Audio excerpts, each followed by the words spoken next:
Kui te tulete ostma endale sellist kodu, siis sõbrad lähevad sisse peauksest. Teie aga sõidate oma autoga garaaži, sellepärast, et Eestis saab vahepeal vihma, üllatust. Oma riided saate panna seesikusse, sõbrad panevad peaesikusse, aga sellest majast ma ei taha kõike näidata videos, sellest on nii suur, aga ma tahan näidata paari enda lemmik kohta, sest et me müüme seda, mis endal meeldib. Puuküttega keris on õige sauna süda. Värskelt valminud lava, kus mahub vähemalt 5 sõprannat, lapsed alumise korrusele, kõigile on äge.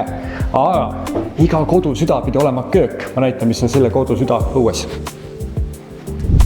Selle kodu süda on tõepoolest seda kogu see hoov. Miks? Sellepärast, kui me vaatame seda hooviala, kui palju siin taimestikku on, palju siin on erinevaid soone, siis minu lemmikkoht kindlasti on selles hoovis lõge. Sellepärast, et ma ise olen siuke väike püromaan raljaga pooleks. Meil on olemas suveköögiala, meil on kõik see mänguala, nii et lastel on omad kohad. Perenaine saab hoolitseda hoovi eest, kui temale meeldib see. Peremees saab süüa teha ja teie saate kutsuda kõik oma sõbrad endale külla.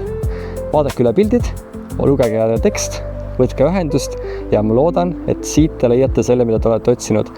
Nautige päeva, kohtumiseni!